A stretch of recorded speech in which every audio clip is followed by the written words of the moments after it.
Welcome to webinar number 5. This is Mel, the scientific trader. This is the 5th webinar, and it's moving quickly. I didn't realize that we would have reached webinar number 5 already, but we seem to be doing this now at the rate of once a week or once every 10 days or so. And it's interesting times. Obviously, this particular project, which kicked off in early March, is due to finish end of July, at which point I will retire from doing webinars, the aggravation, the responsibility, and just simply enjoy the spoils of war in terms of what I seem to be accumulating in terms of profits from my trading journey so far. But it's been interesting, and there's going to be a number of things I'm going to discuss today. The bulk of today's webinar is really to just take some time aside to look at the results so far and the journey so far. This is something that kicked off early March, but it's important to remember that the journey, even though it started in March, that there was a lot of legwork which took place before then, certainly from around this time last year. So what we're seeing in terms of the journey is only really a reflection of what we were seeing in the test and the back testing from last year. And the idea of sort of data analytics and going back and doing some sort of deep data mining, sort of peeling back layers of data, is to kind of see if there's any particular ways that we can actually enhance our edge, increase profitability, and also discover possible additional perspectives that can be taken in terms of trading ideas and value betting ideas in regards to how I approach the whole idea of late goals. So hopefully you'll get something from today's webinar. It may not be as long as previous ones, but let's fire away. Before I sort of fire away, obviously it's a day before the World Cup. A couple of people have asked me, what's my opinion? My opinion is that I do believe that Brazil are going to win. I've sort of been watching them consistently over the last 12 months, and one of the key things between now and 2014 is how they're not so overly dependent on Neymar anymore. The coach that they've brought in, Tite, is who used to head Corinthians, who won back-to-back Brazilian championships, I believe, or if not back-to-back, certainly 2 in 3 years. He's definitely brought back the whole ethos, which made Brazil so exciting to watch. I don't think I've ever been so excited about Brazil since the time they had Ronaldinho, Rivaldo, and Ronaldo. And then before then, I think the Brazilian side before then, which I really enjoyed, was the one which was back in 1982 with Socrates, Zico, Eder, and then before that 1970. So I think Tite has actually kind of revitalized certain particular principles of Brazilian football, but allied it to a certain strength and discipline. And I didn't see that more conveyed than when they played Germany in a friendly. I think it was a month or 2 months ago.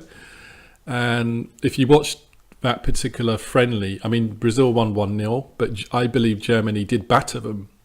Germany had a lot of possession, created a lot of chances, but Brazil really did stand firm. And I think to me that was quite key, because that was the first time, I think, in many, many matches that Brazil really came under a lot of heavy artillery. So I think that kind of stands them in good stead. And Neymar's obviously come back, but I mean, it's not just about Neymar. They have got such a strong team. It's just when you actually look at all of the key players, Coutinho, Paulinho, Willian, Firmino. It's just an incredible team. And then you look at their bench as well. The other team that I believe is going to be strong is Germany. I just think they've got incredible work ethic and an incredible technique. As for the others, England, France, Spain, I believe that they will do well, but I just believe that there's something about Germany and Brazil. It could be a final, which would be quite interesting after what happened 4 years ago. Okay, so moving on, let's move on. And so what I wanted to do was just give you some ideas of what's been happening. So this is a project which started, I think it was the second week of March. And the whole idea behind the Scientia program was really just to conduct a very transparent way of trading, so that I could see over a period of time whether this was something which I could develop into a long-term methodology that I could develop as a sort of long-term platform. Not that I'm going to sell it or do a subscription service or anything like that, but it was really just to kind of see or allow other people to follow me on my journey, and to really take on people's ideas, criticisms, guidance, suggestions, so that I can see if there was any way I could sort of enhance, modify as I go along.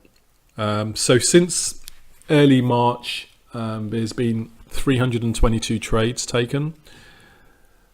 And I repeat that, 322 trades, not 100, 322 trades, of which 162 have been winning trades and 160 have been losing trades. So overall, the win percentage on a sort of trade by trade basis is just over 50%, so 50.31%.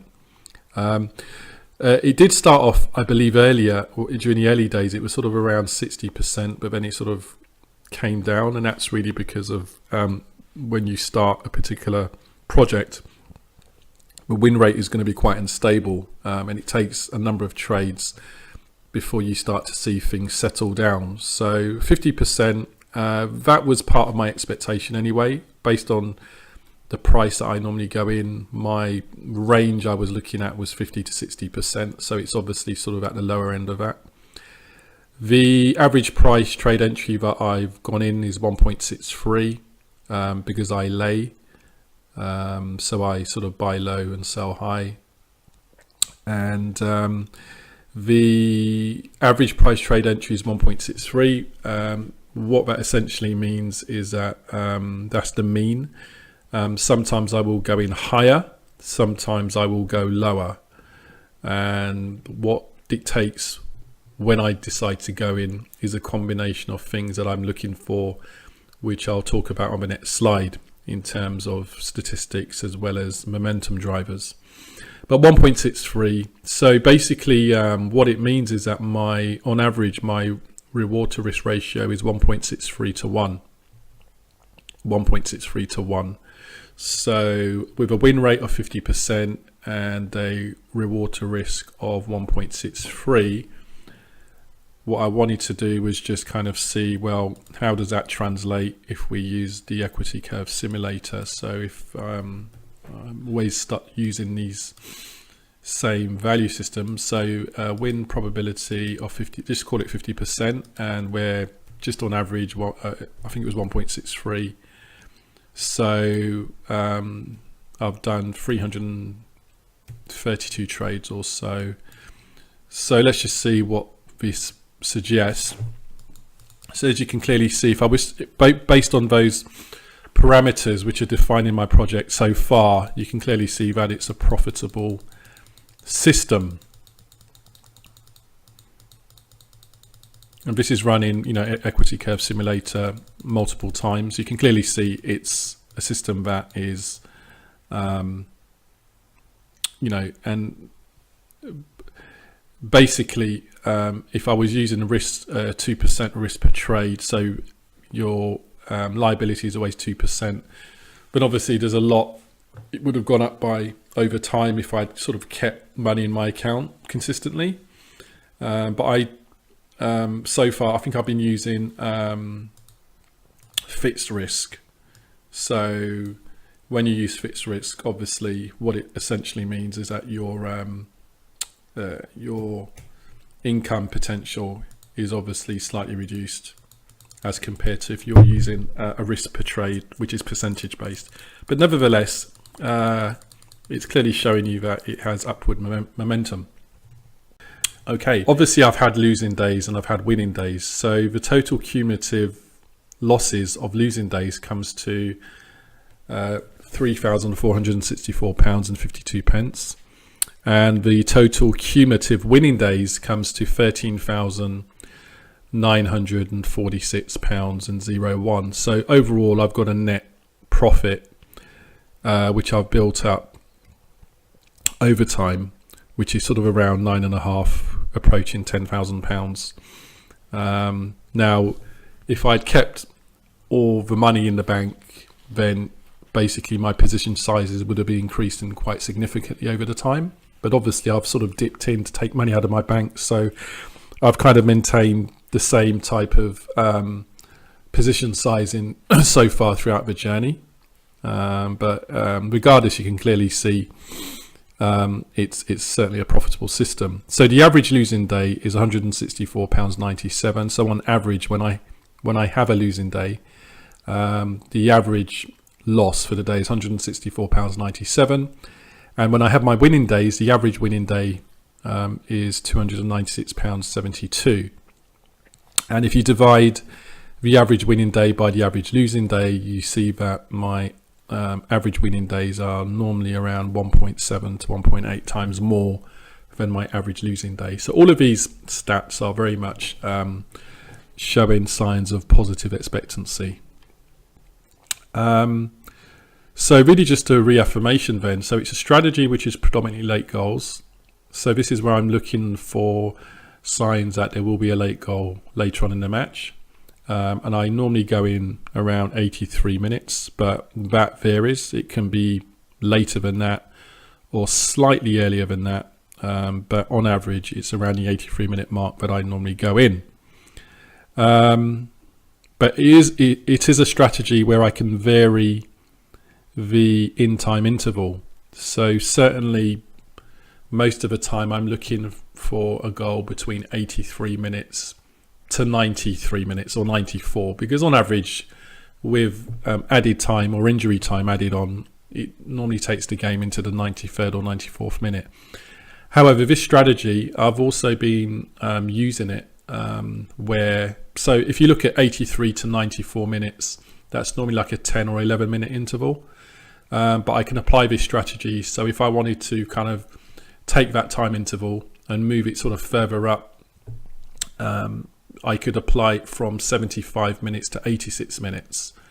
So 75 to 86 minutes, I could apply that same sort of interval time frame in terms of late goals. And then if once it gets to 86 minutes, I would then close my position. So I would lay at 75 minutes, wait till 86 minutes. If there's no goal by 86 minutes, then I close my position for a loss, overall loss.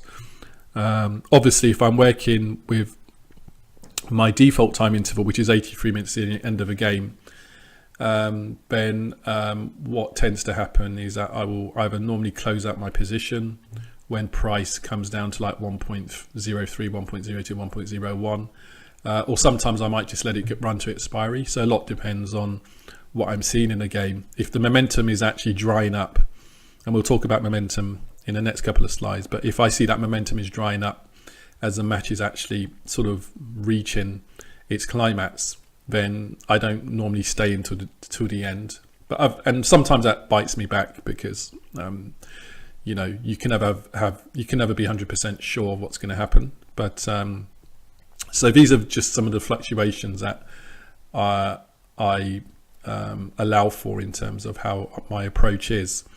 It's a strategy that's based on pre-match stats analysis. So basically, the pre-match stats analysis is really functioning in two ways. Number one, it helps as a filter, because if I'm faced with so many matches in a day, I need some sort of methodology to help me filter out so that I'm not sort of bamboozled by having to look at so many matches in one day, because it's simply not possible. So what I do is apply a filter, which is pre-match stats.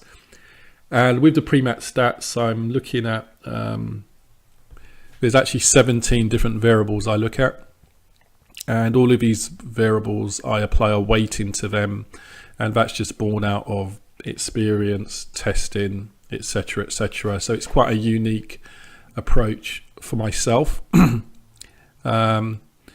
Some of those variables you're probably aware of, some of them you probably wouldn't use, or some of them you're probably not even aware of. But again, it's just something that's quite unique for me. It's a customized approach that I've put in place. But pre-match stats is very important because of the fact that you're trying to cut down on the number of matches to focus on. But secondly, you're also trying to target those matches which statistically can give the highest yield or potential of achieving the outcomes that you want. Yeah. So, and the reason that I say that, and I know that pre-match stats works, is because if I was to take games that are from leagues where the output of goals is very low, where they've got a very defensive nature in terms of how they play football, and I run trading on that over an extended period of time, and then I compare that to running the same type of trading on leagues where statistically there's a higher output of goals and they have a much more attacking philosophy, then there is such a significant contrast, very significant contrast. So for me, even though there's an argument that, oh, you shouldn't use pre-match stats, it should just all be based on what's happening inside a match, pre-match stats helps me to cut down on the number of games, and then helps me to focus on those teams which potentially have the highest output or the highest yield of goals in a match, and late goals as well. So that's why I use pre-match stats. But I also use, in addition to that, various levels of technical analysis, and which are based on price movements and technical analysis. Now, when I talk about momentum, I'm not talking about looking at a game and trying to quantify if there's momentum, if somebody makes a shot 5 times and 3 of them are on target, or if there's been corners or free kicks or anything like that. Those types of in-play momentum drivers I don't use at all. The type of momentum driver I use is based on this. Now, this might mean squabble-de-goop to many of you, because if you're not using charts to actually assess momentum, then this might not really make much sense, or it might make sense, but you might not necessarily know how it relates to me in terms of me being able to make sense. But when I talk about momentum, I'm not talking about writing down numerically how many times there's been shots on goal, or there's been corners, or there's been an aggressive attacking play by a team. All I'm looking at is the chart, and basically over time I've developed my own innate way of interpreting charts to give me an indication of what may happen. Now, you've got to remember, as we'll see later on, I don't have an innate talent that gives me an 80-90% win rate of looking at charts, but what this does do, it enables me just to get that additional 5 to 10% edge that I need to help me attain the levels of profitability that I need. But so if you're asking me, or you wanted to know, well, when I say momentum drivers, what am I talking about? This is what I'm talking about, and I've developed an approach where I actually I quantify the graph in terms of its movement, because this graph is actually a reflection of price, etc. So it's something which I would never want to teach anybody or go through it, because it's just my own methodology, and people can question it. It doesn't really matter, because at the end of the day, it's part of the parcel of what helps me to attain profitability every month. And if that's what it does, then it works for me. So that's the momentum that I look at. I actually look at charts like one would do in financial trading, where you're looking at, like a chartist, using technical indicators to assess the measure of price, how it's moving up or down, it's going sideways, how long is it going sideways, and really kind of building up some sort of picture that can then help you to quantify whether this is going to lead to a potential goal or not. And again, it doesn't work for everybody. If it doesn't work for everybody, then it's no sweat. So just going back, my data analytics is based on 17 variables. So essentially what that means is that this is something that's customized for myself. I've never told anybody what those 17 variables are, and I never will. I apply different weights to those 17 variables, and that's what works for me. And one of the sort of good things about when you're trying to find your edge is that when you're actually going out and you're using different sources, different data banks, and different organizations that provide data, everybody will have their own customized way of trying to build a picture of how they can predict late goals. So what I'm trying to say is that it would be odds of myself and maybe some of you on the call who are doing this as well, the odds of us having 100% the same methodology in terms of the types of variables we use, the weighting we attach to them, and how each variable is married up with each other. The odds of us all having 100% the same formula is probably 1 billion to 1, because 17 variables, if you look at how you can actually combine them in different sequences, married to additional factors in terms of the emotional side of trading, how you react to price movements, how you react to where price may not necessarily fall within the range you want. It basically means there are an exponential number of ways of generating a particular methodology. So just because late goals is the overarching title, it doesn't mean that everybody is necessarily going to be following the same thing. And this is something I'll talk about a bit later on, but it's just important to add that there are many variables involved. So it's quite great in terms of knowing that if you do have an edge, that providing you don't go around telling everybody what that edge is in terms of exactly every single detail of what you do, it's more than likely that edge will last a very long time. So late goals, the edge isn't late goals, because late goals is not something that I invented. Late goals has been around since the beginning of Betfair as far as trading's concerned. Late goals is actually in the portfolio of products that are being offered by, I think it's Sports Trading Pro or Sports Life Pro. So it's not something that I invented, but certainly in terms of my approach, I know it's unique to me, and I haven't disclosed it to anybody. So in terms of people saying, why are you providing information about your edge? I'm like, well, what information are you talking about? Do you know what variables I use? Do you know how I weight them? Do you know how I marry them together? Do you know how I segregate them? Do you know how I make exclusions based on different events, which I've, through experience, used to help me define when I need to include particular variables or not? So it's just a pointless exercise, debated about whether I should be online doing this or not, because at the end of the day, I know it works for me, and I know what it is, and I know that I'm not disclosing it and jeopardizing what I'm doing.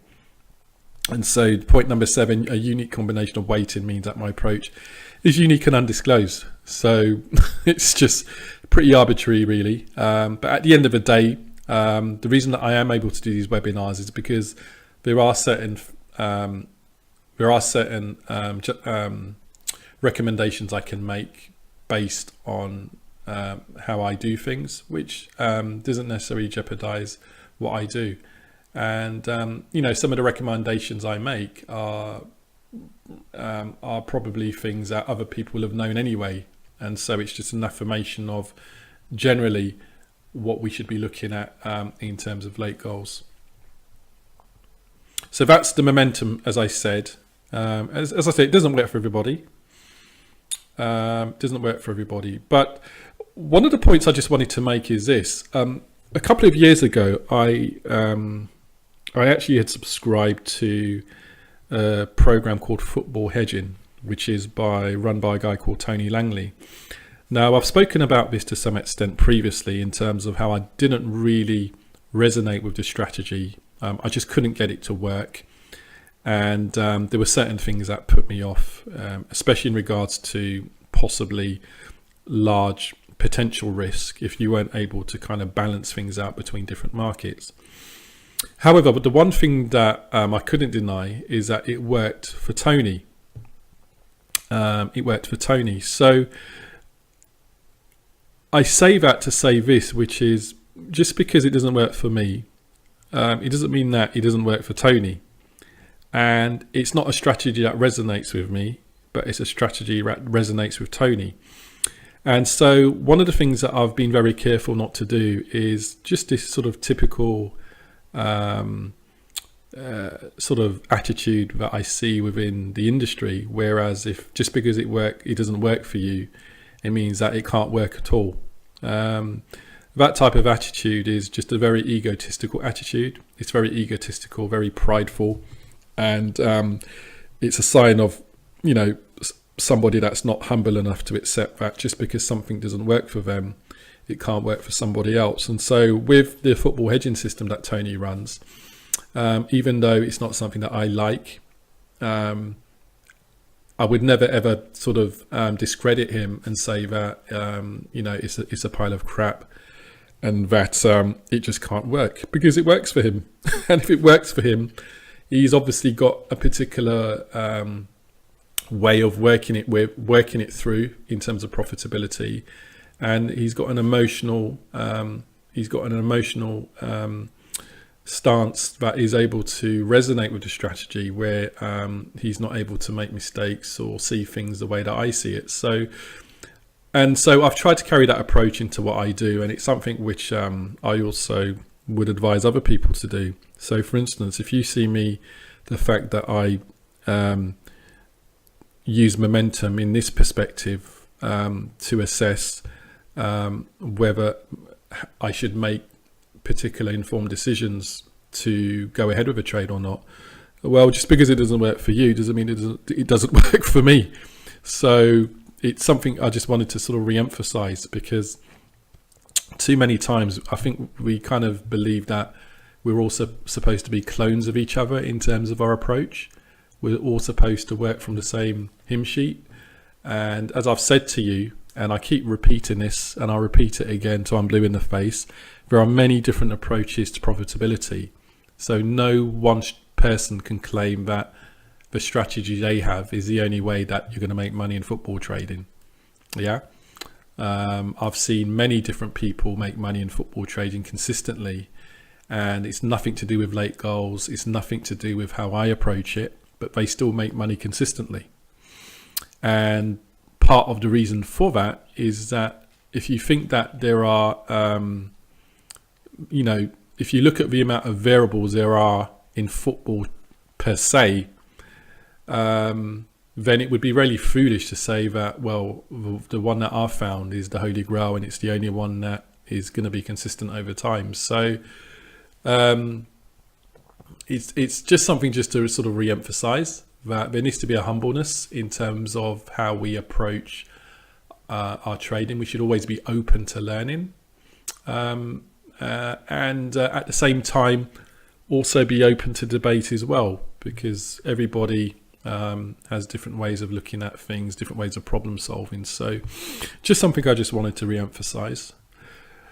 So this has been my equity curve since March up until I think the first week of June. There were two periods within this time frame where I didn't trade. So I believe from the 24th of March to around the early part of April, I think it was like 10 days, I didn't trade because that coincided with Easter. And I was away with the family, so I didn't do any trading. And then the second class period of time that I stopped trading was when I was away abroad 2 or 3 weeks ago. I was away for about just under a week or so. So I didn't trade for a particular time frame. So what I've done, I've actually removed those 2 periods of time. So this equity curve is actually a reflection of the trading days where I did trade, whether it was a day where I had a winning trade or a day where I had a losing trade overall, in terms of the overall cumulative profit P&L. So what you can see here is that the equity curve, it's actually been over £10,000 profit. For some reason I thought it was just under. So as you can clearly see, this is the equity curve, and it's not so much far off from what we've actually seen in some of these ones.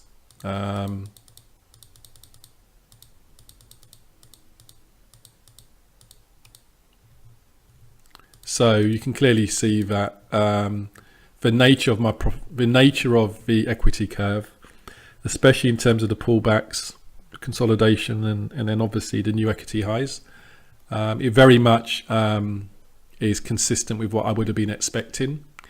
And this is one of the reasons why I say that when you adopt probability theorem and not just know it from an intellectual perspective, but you actually internalize it in terms of what you do, and that becomes the bedrock, the foundation, the overarching way that you prioritize your strategy, then obviously there's going to be no sort of surprises in terms of your results over time, because you're going to clearly see what was consistent with the Monte Carlo analysis, with the equity curve simulations, etc., etc.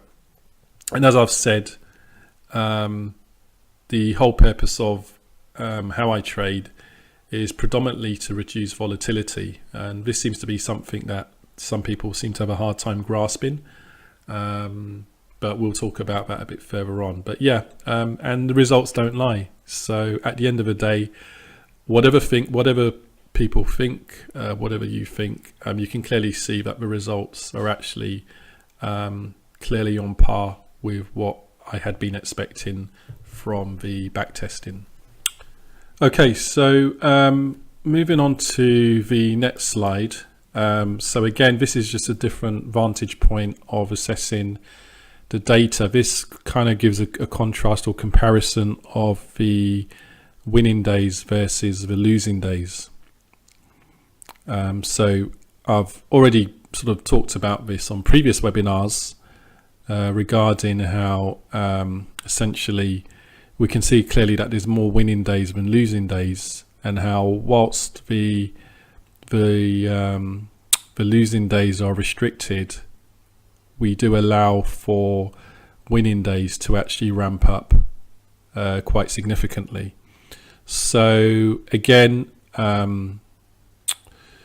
the principle behind why the equity analysis is looking this way is because of a system I've sort of adopted in terms of seeing each day as a battle, and knowing when I need to stop, knowing when I need to go ahead with caution, and knowing when I can really try and scale up and move along in a big way. So again, I use all of these different analogies to kind of give some context to my approach,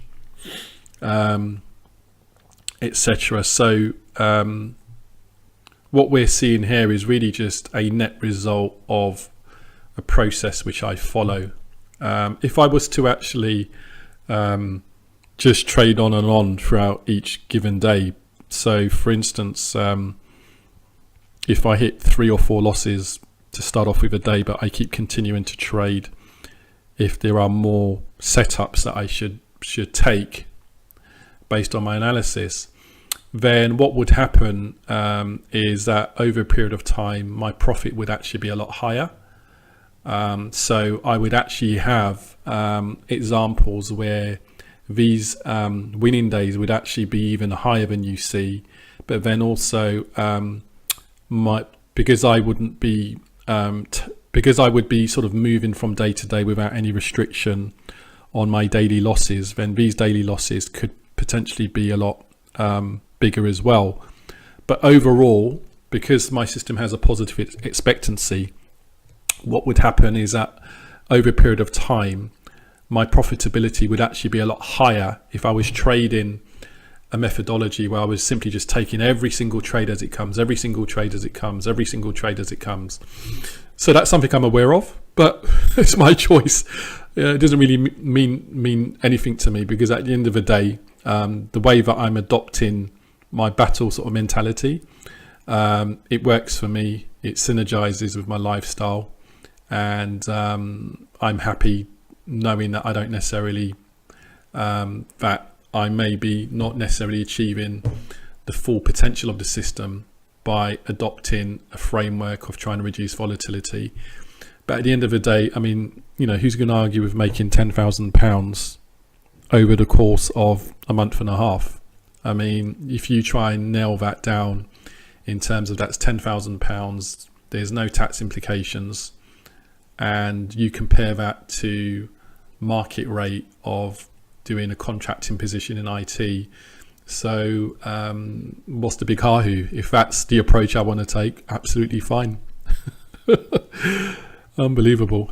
So the findings, some of the findings which I found, I mean, I took some time out when I came back from, I actually went to Italy and had a fantastic time, came back from the wedding, and since then I stopped trading because I kind of felt I wanted just to take about 3 or 4 or 5 days just to really kind of just do some real in-depth data mining and interrogation of the data to kind of see if there's anything that I need to be aware of, because we're kind of at the halfway point going for the end of July, and I just wanted to see if there was anything which I needed to be aware of in terms of from data mining, to really kind of interrogate the data and see if there are particular trends or patterns that have emerged or things that I need to be aware of. So one of the things I did find was that there were quite a significant number of matches where 2 goals were scored within the last 10 minutes.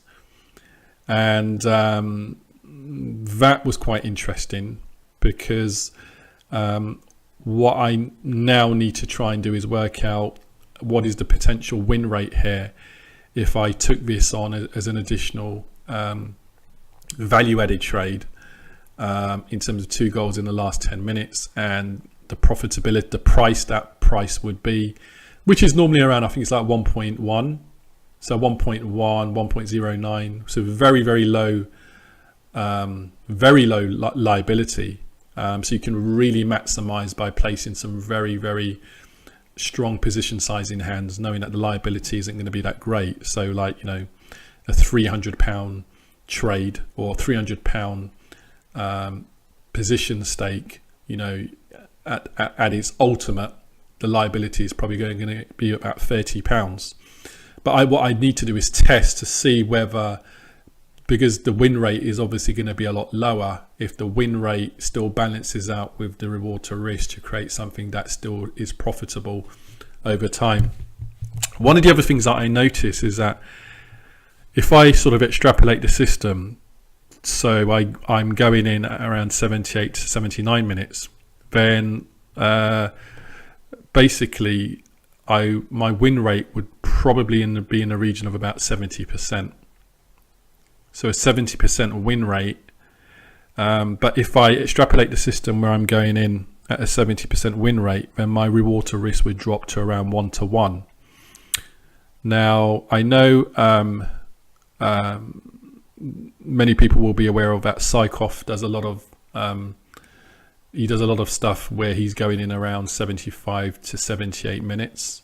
But I don't believe his win rate is 70%. I mean, from what I could see last month, out of 15 trades, it was barely over 50%.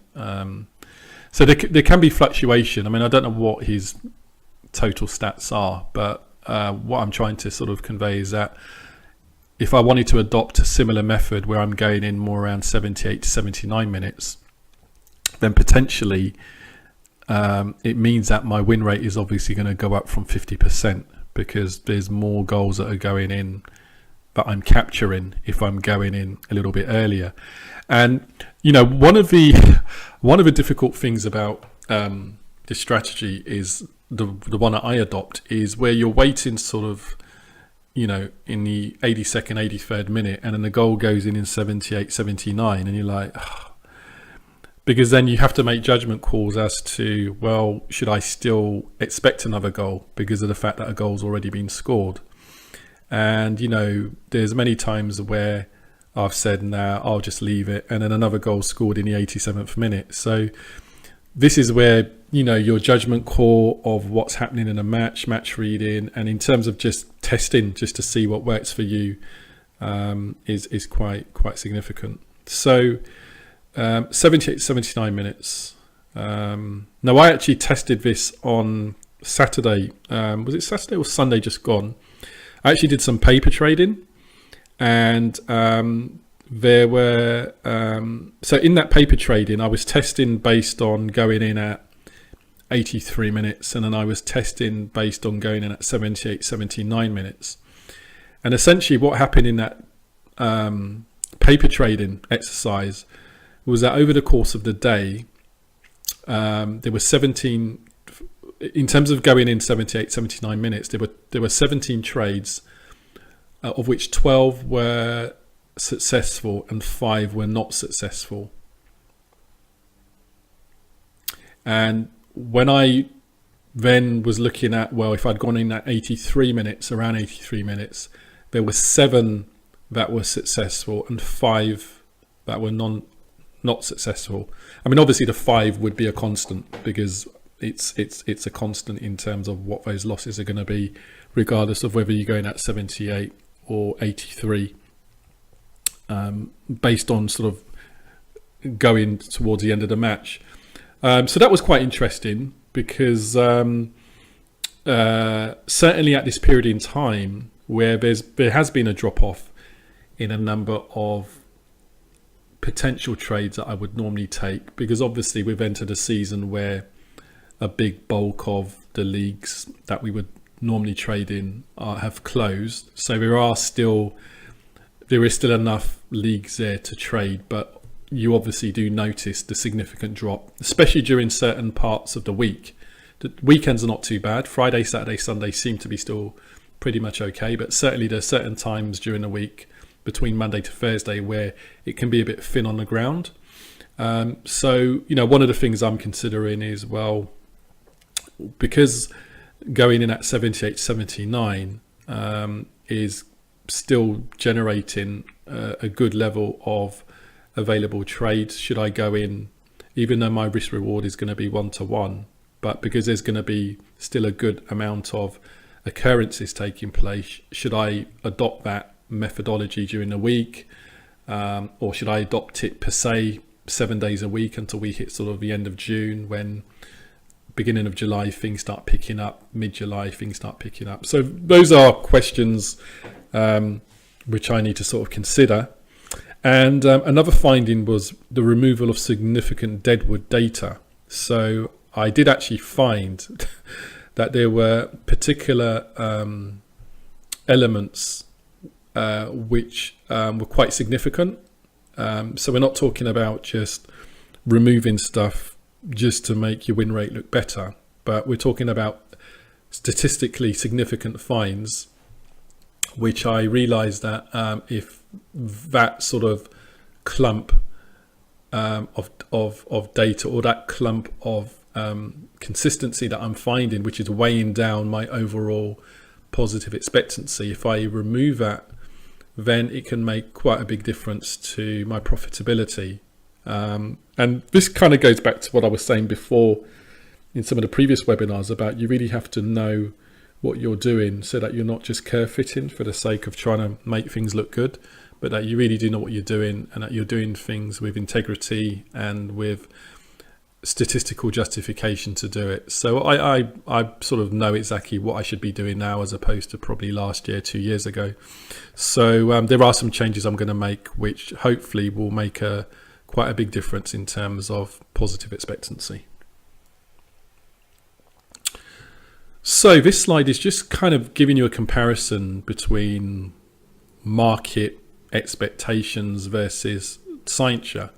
So normal market expectation is that if you're going in at around 83 minutes, for and adopting a late goal strategy, you shouldn't be your win rate is probably going to be in the region of 35 to 40%. But mine is 50%. So as you can clearly see, I've already got a minimum 10% edge on what the market rate should be. Now, what is that market rate based on? Well, that market rate is probably just based on picking random games. You know, you pick all the games played in a given week or in a given day across all leagues, and simply just go in and look at, well, which ones had goals after 83 minutes. But that's not what I'm doing. What I'm doing is actually a bit more sophisticated than that. I've got a methodology which is actually helping me to kind of, casting a big net into the ocean and catching fish and ignoring sort of everything else. And you just need to bear that in mind, that I'm not randomly just picking games and saying I'm going to trade them and see if goals are scored after 83 minutes. There is actually a methodology behind what I'm doing. There is a level of thought and perspective. Yeah, there is a level of testing that I was doing over the years. I would expect that maybe I would be above market rate. What I'm doing, I'm not actually selling my secrets in terms of what exactly I'm doing with every I, where every dot for the I and every cross for the T. So I would expect that my edge, I'm not going in with position size of £50,000 at a time. So I'm not a market mover. Yeah. I'm a bit nimble because I can go into low liquidity markets when big players are probably not going to go in big liquidity markets. So I just wanted to contextualize this because some people seem to have a hard time grasping that I could be hitting a 50% win rate when it should be sort of around 35 to 40. Well, that's the whole point of trading. You're supposed to find an edge, and that edge gives you an edge over the market, or else what you're doing is nothing more than just simply randomly picking out stuff to do. And it's important to just add that every part of my process makes a contribution to the 10%. So what I mean by that, if somebody says to me, well, why are you doing this? Why are you doing that? Then the answer to that is, well, if I was to remove what you're telling me to remove from my equation, it could have a detrimental effect on the 10% margin that I have. And so it's so important to grasp the fact that the methodology, everything is interlinked. And if I change, so for instance, if I was to, so I've given you an example that there's 17 variables that I look at. If I was just to say somebody look, and that's the reason why I don't really share a lot of the granular detail, because I can't be bothered to argue with people about what I should be doing, what I shouldn't be doing, and people are looking at it and saying, why are you doing this, why are you doing that? Can't be bothered, because at the end of the day, my whole focus is really just profitability with a proven system. And so if somebody was to look and say, well, why don't you remove those 5 variables?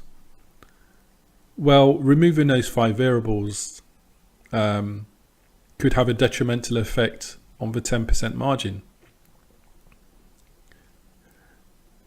Somebody could make a suggestion which could actually have a positive effect on my margin. Yeah. But at the end of the day, I'm actually happy with, I've reached a happy place. I've kind of reached a place where I found peace, which is why I don't necessarily need to really do a lot of arguing about anything, because at the end of the day, the only thing that is the barometer of truth is results, and that's why I go back to the whole thing with Tony Langley and football hedging. His results speak for himself. So who am I to be, talking about him and saying this, that, or the other? I have an opinion based, and that opinion isn't just based on being sort of locked in a light tower looking down at something. I actually participated in his program, So I fundamentally got immersed into what he was doing to gain an understanding. So when I speak, I can speak from experience, and clearly it wasn't something that really worked for me. But who am I to then, berate him and say it's a crap system? If it works for him, it clearly has something to it which works for him. And I take my hats off to him for finding something that is making him an income that he can depend on without having to work full time. And so my sort of closing line for this slide is really that when you find something that works for you, treat it, nurture it, treat it very, very carefully.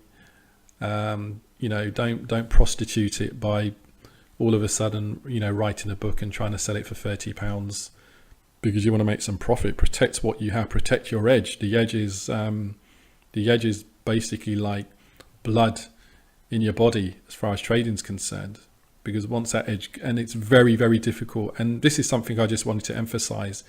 It is very, very difficult to find an edge in football trading. And I have to agree with people that when they talk about comparisons of sport and people that have a negative view of football trading, I can clearly understand their position, because with football trading, you don't get big moves as you would, especially if you're doing swing trading.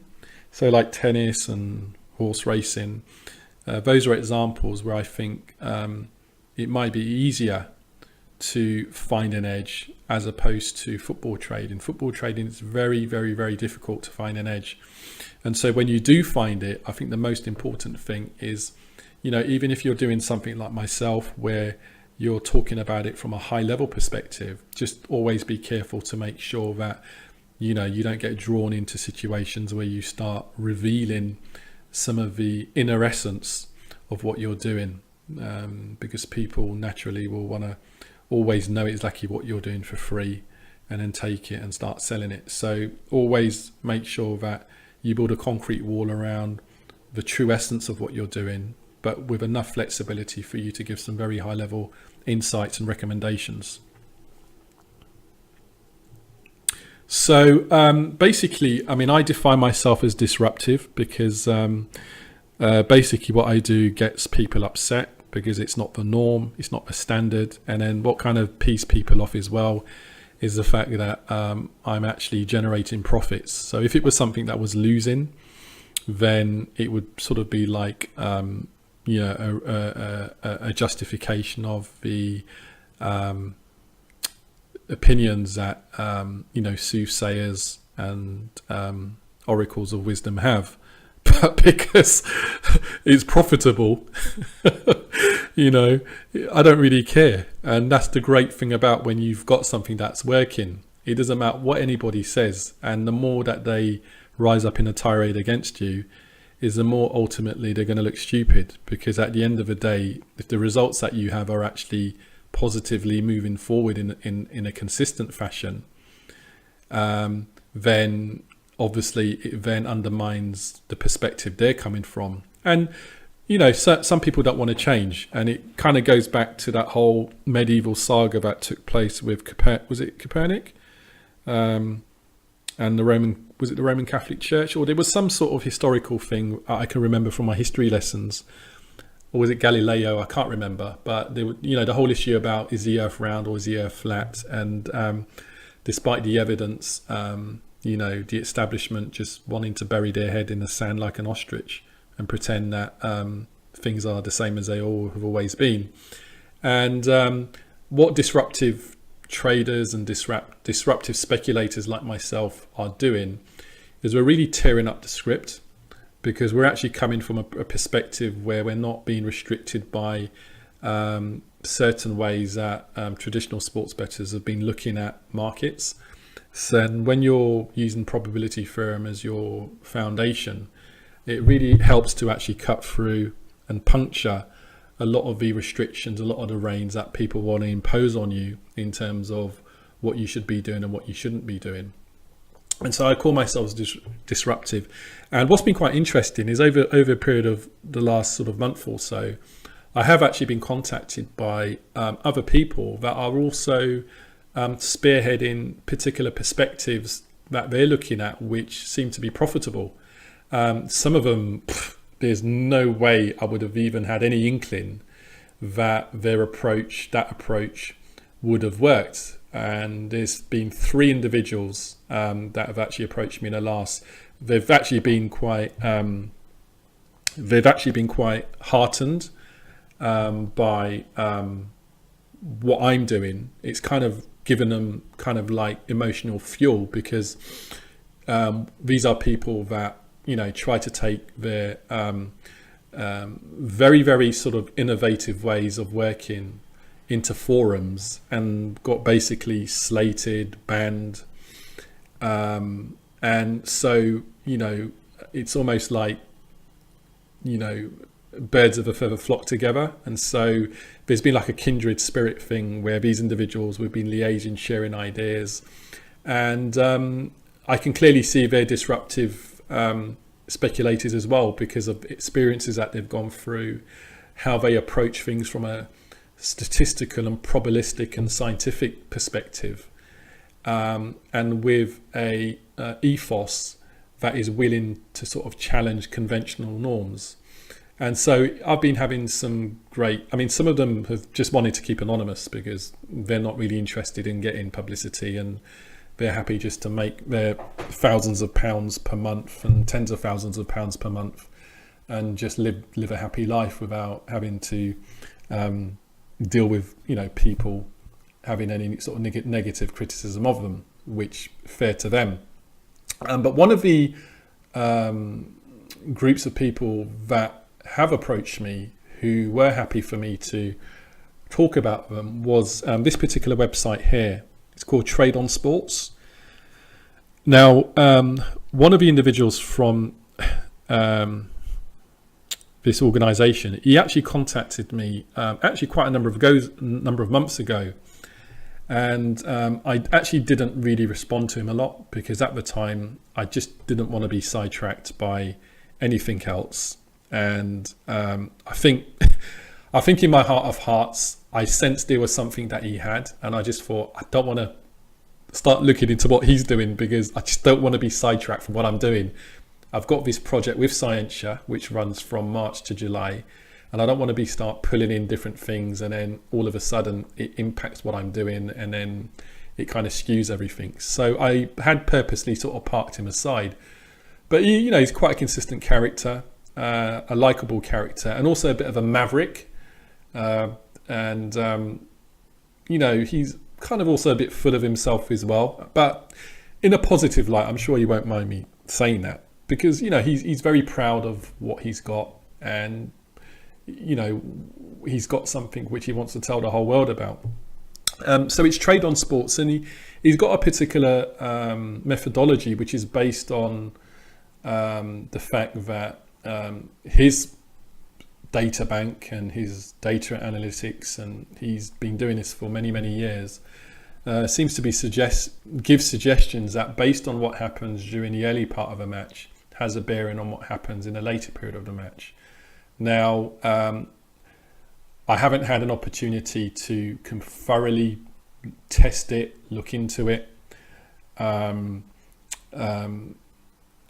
mean, I've clearly seen some stuff happening, especially this week, where I've been like, this is interesting, because there could be some synergies here in terms of what I do. But I thought I would mention it, and this is something that I might do in the remaining webinars, is just where I spot disruptive speculators, developers who are developing stuff which is sort of outside the conventional norm, but which has a statistical, probabilistic and scientific approach to it. And, you know, one of the balancing acts is trying to distinguish between something that is actually has a solid basis to test, as opposed to some sort of maverick who is just coming up with something that's just completely bizarre and stupid and doesn't have any sort of backbone in terms of fundamentals. So I am aware that it's not everybody that says they've got something will have something that's of any use or value. So yes, I am aware of that.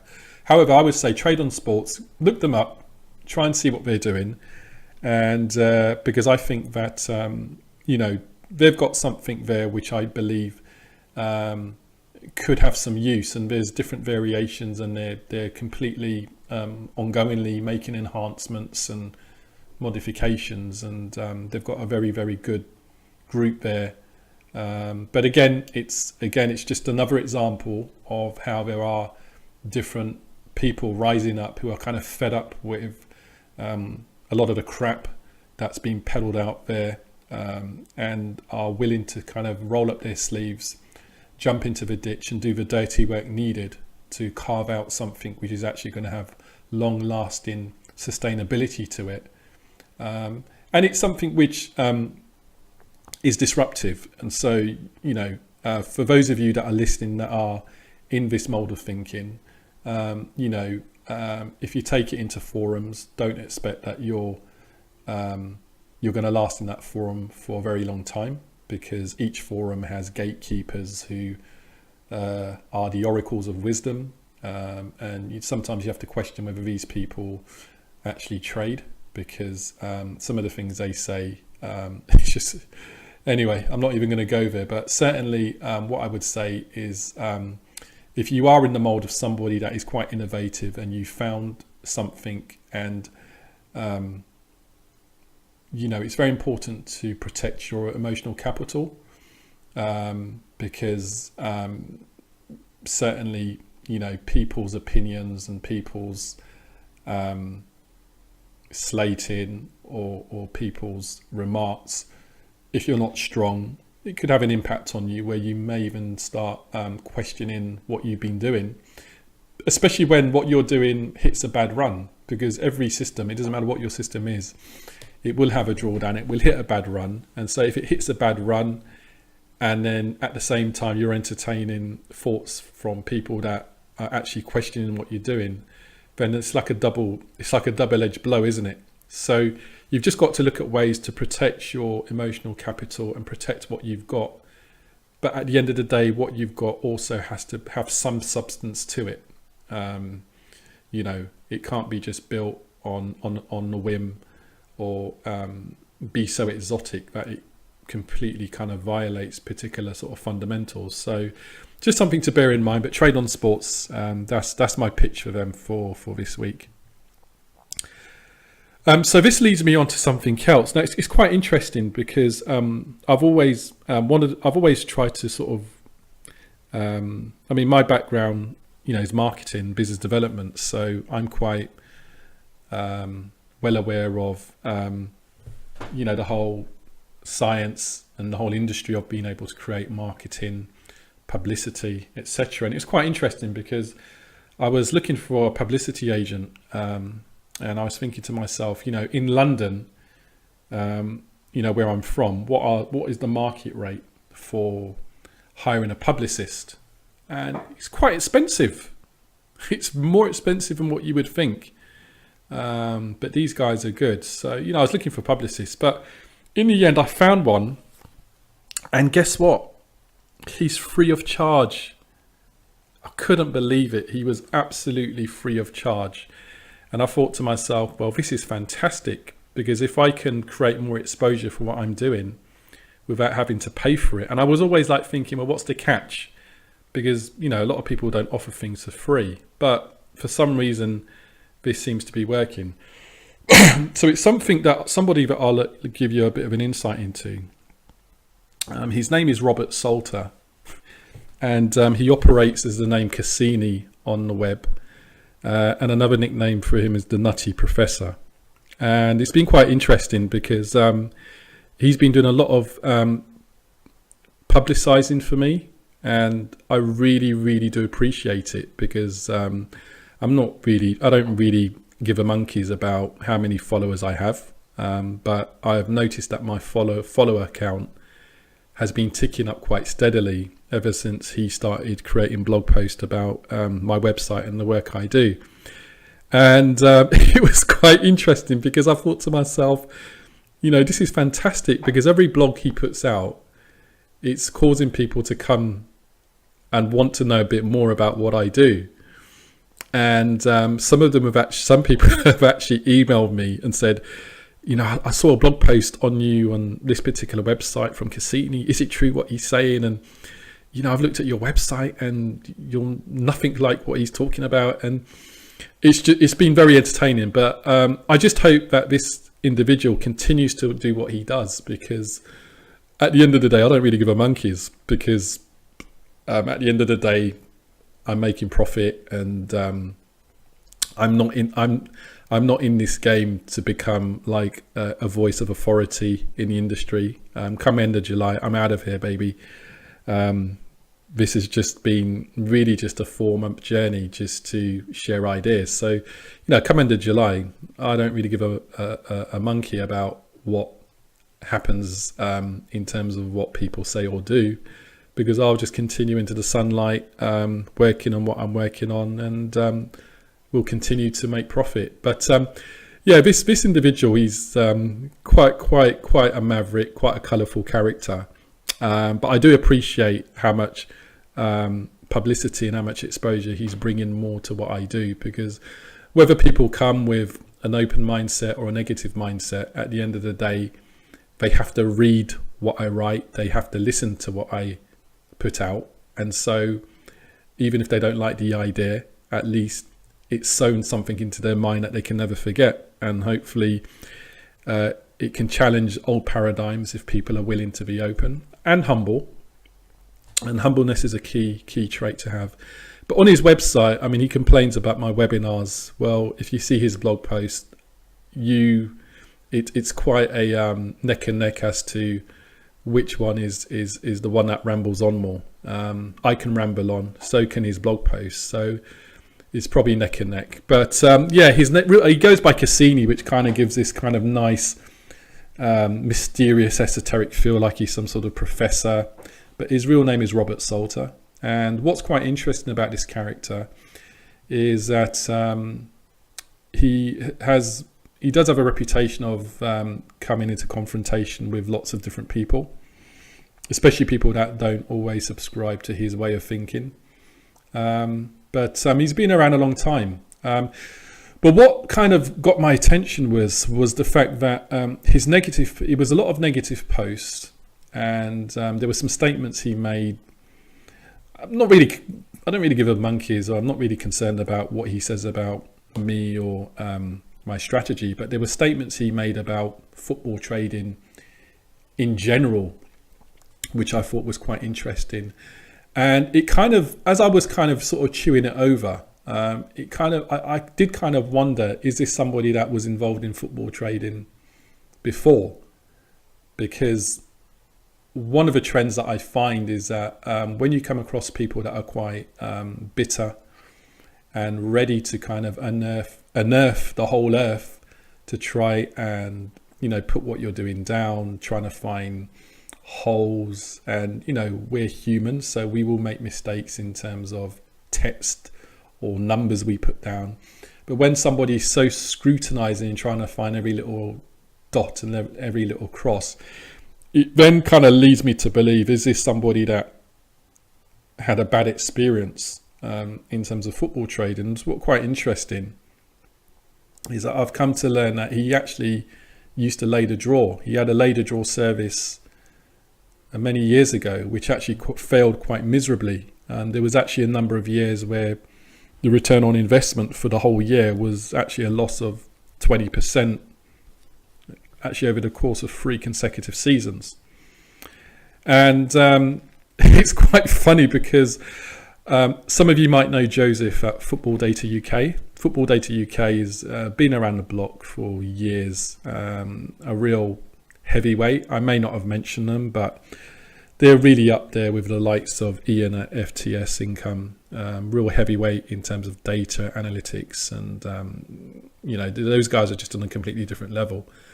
But Football Data UK actually pointed out on Twitter. Now, I don't know how it arose initially, but Cassini must have been having some issue, and they pointed out his track record. And it was hilarious how Cassini responded. I don't know if the Twitter, the Twitter history is still there. But so and then what Cassini has tried to do is erase all memory of his sets draw failings to live up to expectations. So it kind of, gave me a picture. And then also, his blog spot. And again, I'm giving you his blog spot. So, I haven't got anything to lose. If you want to go into, I think it would be great for you to see his blog spot, because not all he talks about is trash. There are some really good points. I've kind of looked over, and there are some really good points he makes. So I think it would be educational, if you haven't seen it, for you to go and see it, and for you to see what he says about me, because at the end of the day, do I really care? Because at the end of the day, the only thing that counts for me is profitability. So, go and take a look. But there was another thing I saw, which was actually on Calm Berry's website. And if you go to this second URL here, you then see that he's having a run-in with another person, and it just gives you an insight into the fact that he's got a particular view that he's very strong about, very, very passionate about, and you see how that passion actually comes out in terms of how he actually confronts people who may not necessarily share the same view that he has. But again, all credit to him, and there was a couple of things he said. I mean, I don't want to labour on too much, and this is probably the last time regardless of what he says in the future, this is the last time I'm ever going to address it, because it's not really a bother for me. But there are some good things that he says, but so he said that I should take every possible trade that my strategy identifies each day. He completely abhors the whole aspect of the battle type of methodology I've got, and that's fine. In fact, he's absolutely right in number one, that if I was to just take every trade that came up, regardless of what's happening in the day, overall my profit would be a lot higher. I'm completely aware of that. But there are reasons why I place limitations on myself in a given day, which I've talked about in the past. So, yep, you're right for number one. I've got no issue with that.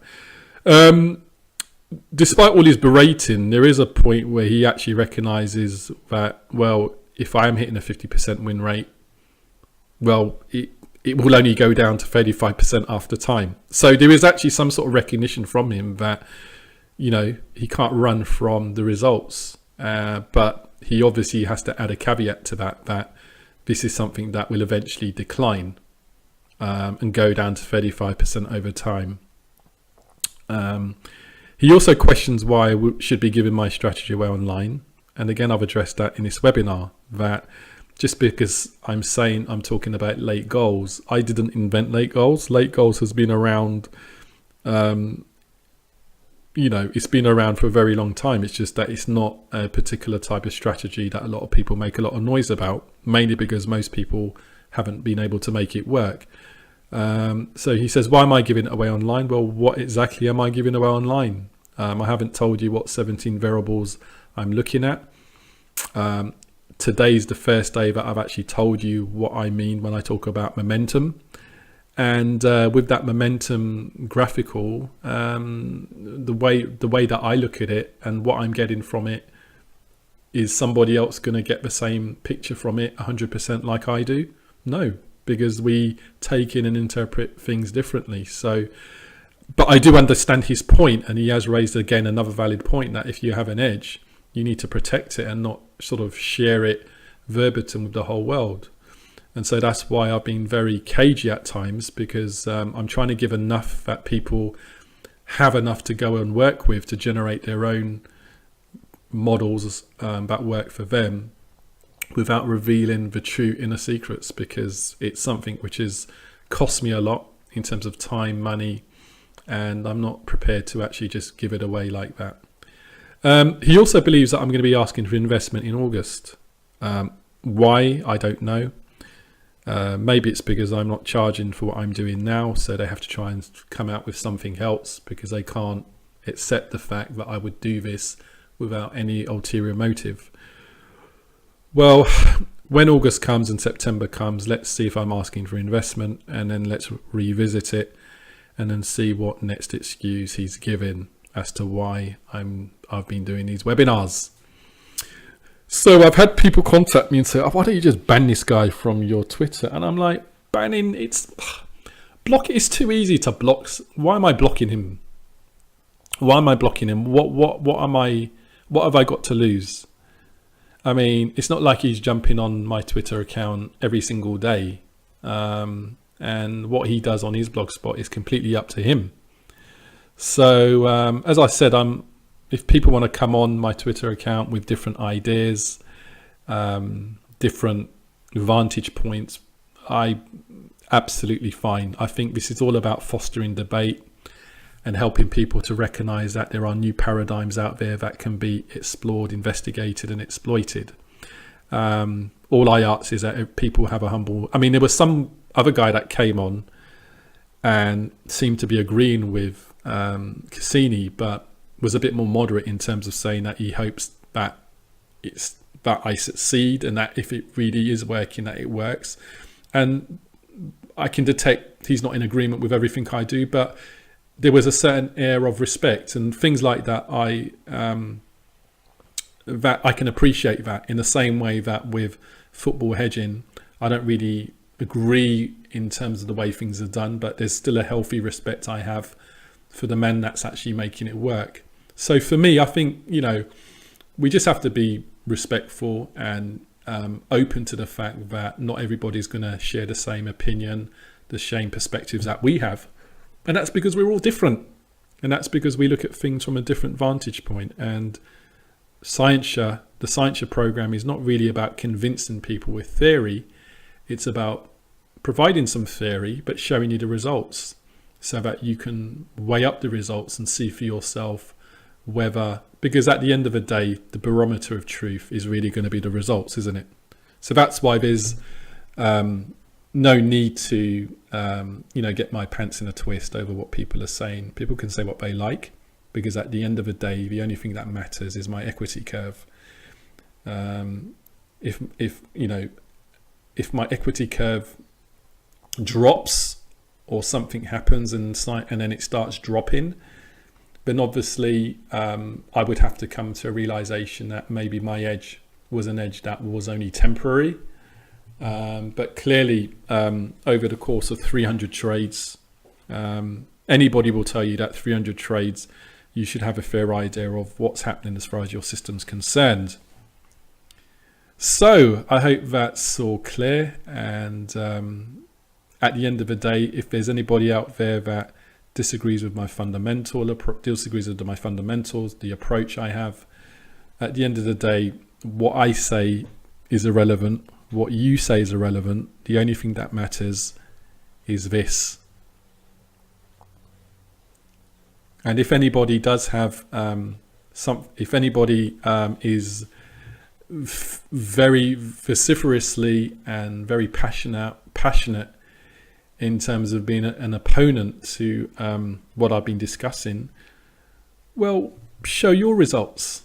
Let everybody see what you're getting in terms of your results on a monthly basis. Put up your results so that people can see what you're doing. Yeah, it's very easy talking behind a mic and talking about this, that, and what people should do, what people shouldn't do, when you're not actually showing what you're doing on a day-to-day basis. Are you a full-time trader? Are you making money each week? Are you making money each month? Why can't we see your results? And that's why I think, the barometer of reality is the equity curve, because the equity curve is really a reflection of whether the system and the values and the theories and the fundamentals you prescribe to are actually workable within the environment that you say they should be workable in. Now, just one point I just wanted to make is that the whole situation over the last week with Cassini, it kind of reminds me actually of a situation that happened within the financial trading space. Many of you may have heard of Timothy Sykes, who's a young entrepreneur from America who has made millions by trading penny stocks. And I remember when Tim came on the scene and he was trading penny stocks, and the sort of, penny stocks was kind of perceived to be kind of like the very sort of underground of the trading world. And people were saying he wasn't going to succeed.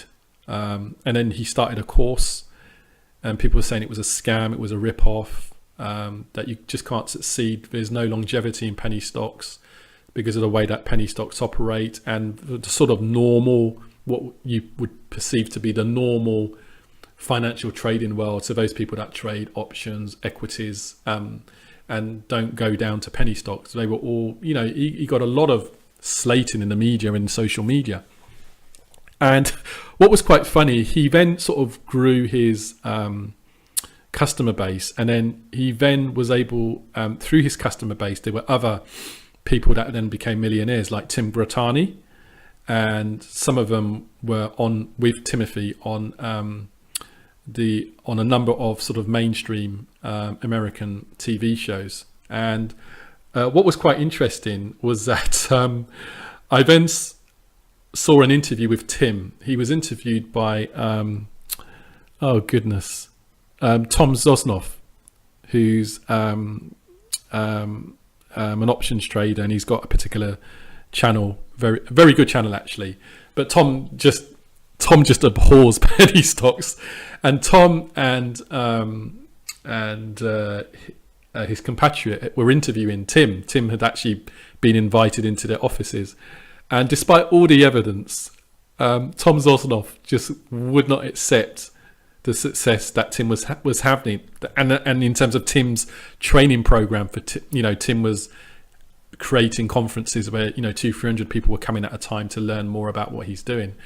And in the end, do you know what the conclusion that Tom, because obviously Tom can't reject the results because Tim's results are very transparent. It's on that social networking platform where results are transparent. You can't lie about what you've done. And in the end, the conclusion that Tom came to was that he just said, "Tim, you're an outlier. You're like a 3-4 standard deviation move. You're an outlier." And it was so funny because what Tom was basically saying is that, Tim, you found something, you made it work, but 99% of other people that try to do what you do is not going to work. And it kind of reminds me of my situation in the sense that I'm achieving a particular win rate which is above market rate, and people are kind of questioning it and saying, we've tried it and there's no way you can do it and blah blah blah.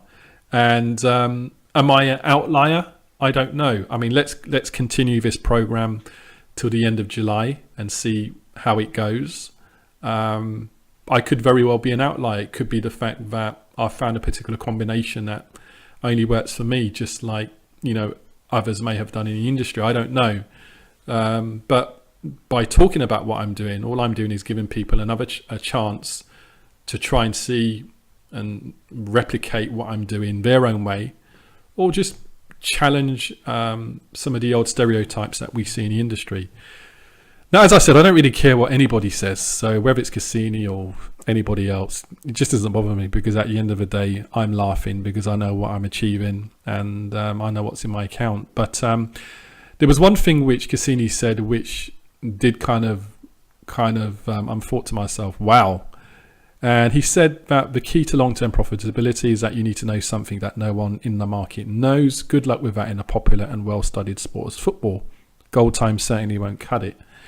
And this is quite interesting because it's quite interesting for a number of reasons. Number one, some of the people that were agreeing with him on my Twitter feed actually provide guidance in terms of sports trading, and they cover different sports, football, tennis, cricket, whatever.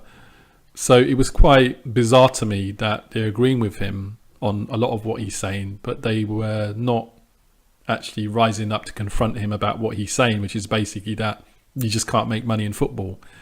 And so if what he's saying is true, it would mean that the likes of Football Data UK, the likes of sports trading Pro, the likes of FTS Income, the likes of Gold Profits, the likes of Football Hedging. In fact, basically, with just one sweep of the brush, every single organisation, group of people or individuals that are involved in football trading are pursuing something that's absolutely pointless. And what he is also saying is that basically over time nobody would make money. So is that really the case? Can we say that? And has he said that because he's very bitter about the fact that he couldn't make it work himself? We don't know. So that's why I kind of end by saying the journey to trading, sometimes the people around you won't understand your journey, but they don't need to. It's not for them. And that's the mantra that keeps me moving forward. And that's why I've got such a sort of don't care attitude to what anybody says, because they don't need to know my journey. It's not for them.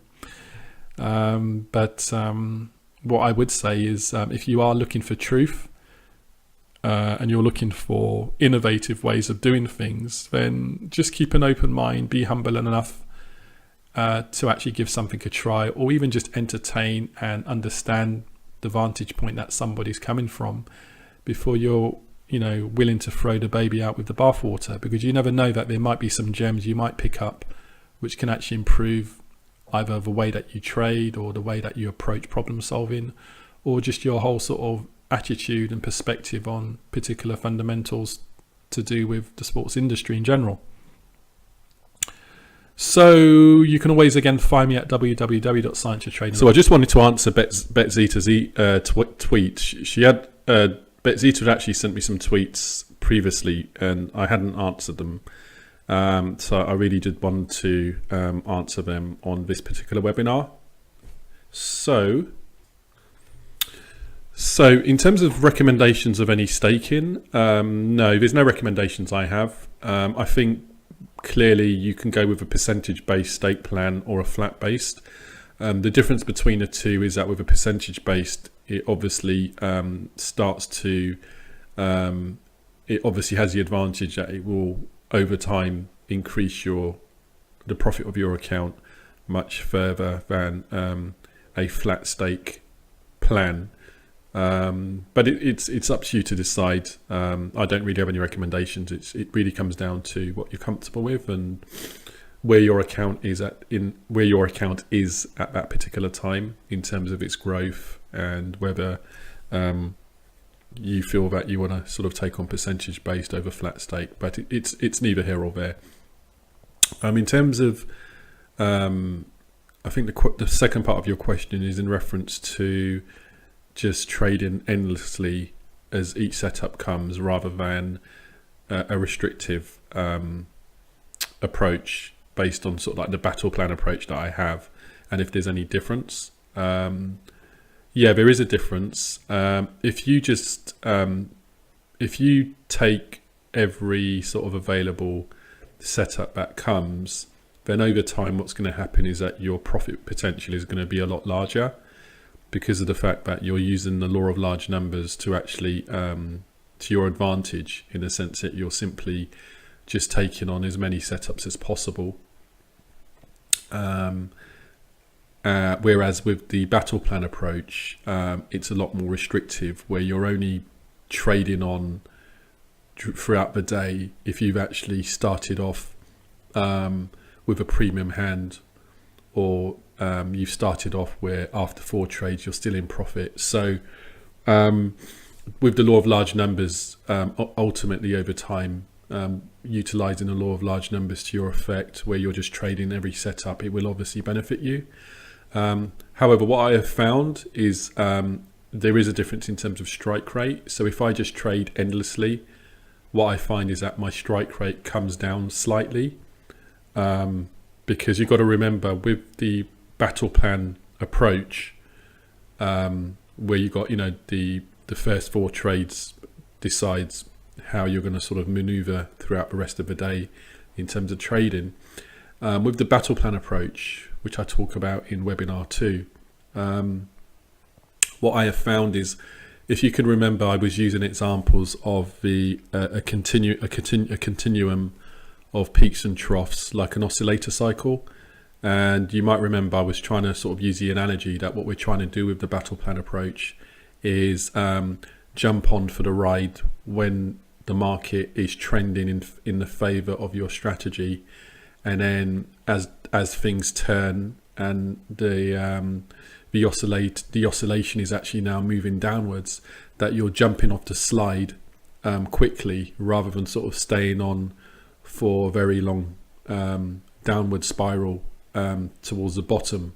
So by doing that, it does have an impact in a sense that what you're trying to do is maximize your upside and minimize your downside, and it does have an effect in terms of the overall strike rate. So I found that if my strike rate is sort of like, I don't know, 50% as it is now, if I if I was just to trade endlessly, then it might drop to around 48% or 47%.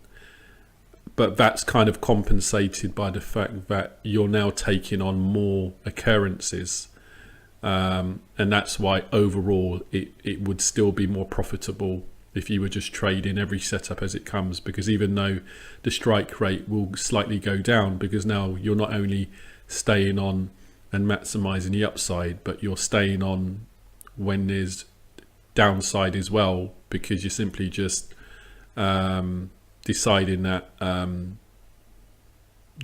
whatever happens, you're going to just take each trade and just use the law of large numbers to actually sort of propel you along overall. So hopefully that answers that question.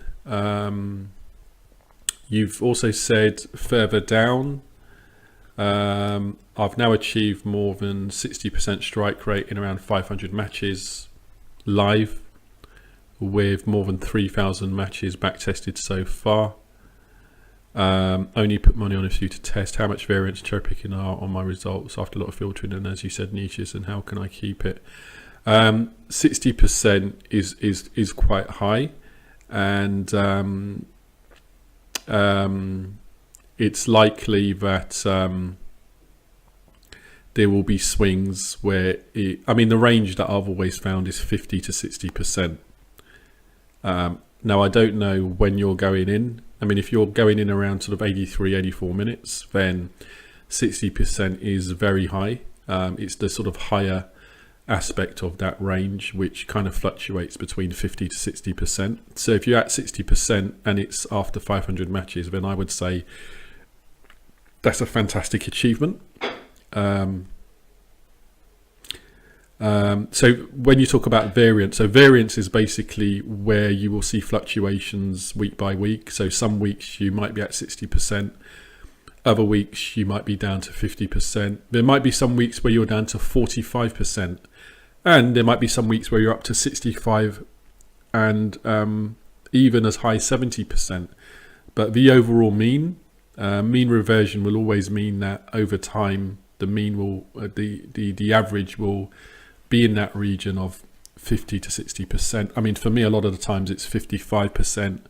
Right now I'm kind of at 50%, and filtering can help, and that's why I said if you've got a good amount of sample data there, you're going to be able to start spotting trends in terms of what cluster groups of data are more favorable to your strategy than others.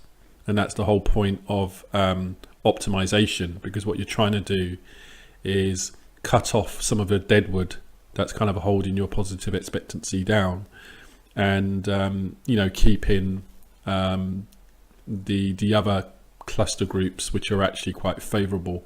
But you've got to be very careful in the sense that you're not just cutting off bits of information which can make your win rate, just to make your win rate seem higher.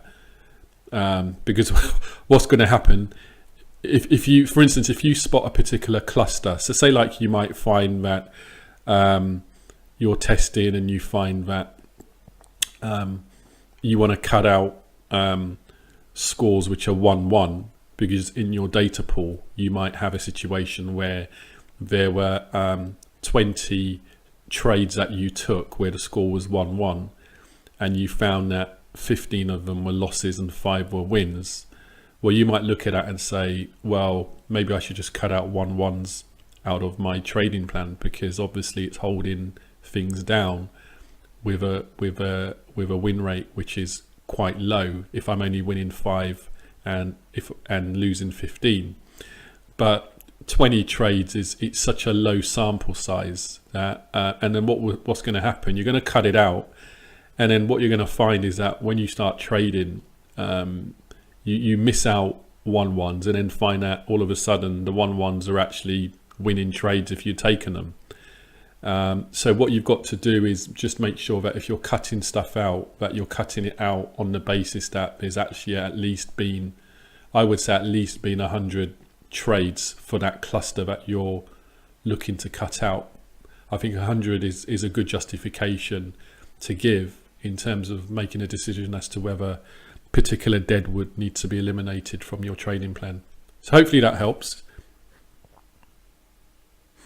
And your final question at the bottom, which was, I think it was in relation to the fact that if for instance, if my battle plan is telling me that after 3 trades I'm done for the day, and those 3 trades are each individually £100, what happens if you've got 3 trades at 3 o'clock?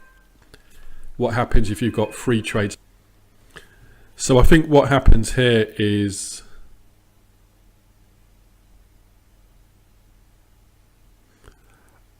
I don't see how you could call 3 trades at 3 o'clock and 1 trade at 4, call it simultaneously, because if you've taken